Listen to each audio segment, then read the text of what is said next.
An efficient use of one's time professionally as well as recreationally is really unique to Marquette. I think early on we were not mature enough to appreciate that sort of efficiency. To be a solopreneur, every book is its own small business. To be practicing medicine in a community where I'm accountable, for some seems like a liability. For me, that's truly the benefit. Just the value of openness. Having lived in spaces where there's a lot of cement and buildings, coming here it felt like you could breathe again. I'm Carrie and Clevidence Pearson. And I'm Wally Pearson, and we are people of Marquette. I grew up in Hillsdale, Michigan, downstate. It's a small farming community. I grew up on horses and kicking around in creeks. Left there to a small community college for a year, intending to transfer to University of Michigan, which I did, and that's where I met Wally. So I was fortunate enough to grow up in Marquette. My dad was an obstetrician gynecologist. Saw the challenges of him being responsible 24 hours a day, but I certainly saw the privileges of being a part of people's families, and realized within sports medicine, to do what I wanted to do, I probably would be an orthopedic surgeon. So I had intended to become a child psychologist, but after a year I decided that I wanted to shift to teaching and got a degree from the School of Education.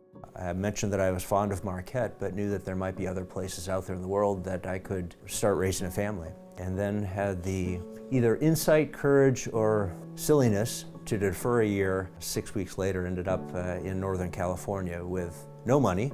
Apples. We had lots of apples. We ate a bushel of apples one day in Mount Hood, Oregon, and our bellies still remember that. We saw some other beautiful areas, and after 2 years of medical school, we got married in Ann Arbor. We were fortunate that we both had really good jobs in upstate New York.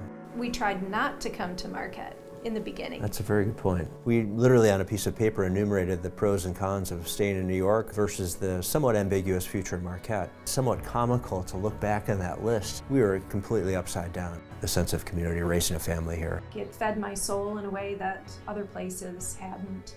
And that was the catalyst to getting us to really consider Marquette. Raising children here was sort of a dream come true. The right people around giving us support and guidance, opportunities for them. The first many years of my practice, I would have every Thursday an office meeting at 6 a.m. and then I didn't have access to the operating room until noon. I could literally be at the ski hill and they would page me, and as the patient was going from the 5th floor down to the operating room, and I could go from ski attire to scrubs in the OR and begin my workday. I realized that I could combine my love of writing and my degree in education and my understanding of how children see the world. All I needed to do was learn the craft. And it was another 5 years before I actually was able to get a book purchased. Aside from doing that work, I'm also the co-regional advisor for an organization called Society of Children's Book Writers and Illustrators. I thought medical education was challenging, but it's nothing in comparison to what you go through. One of our experiences that we get to appreciate regularly is the relationship and the development of Black Rock's Brewery. Truly my first reaction to that proposition was, David, if you and Andy are involved, we're all in. By the way, what are we going to do? It's really been one of the many examples of how we are better together in this community when we all interact, interface, and move the ball forward.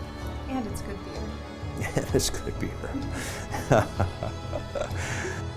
In your series, we talk about we made it Marquette, and we did make it Marquette, but it made us. I'm Carrie.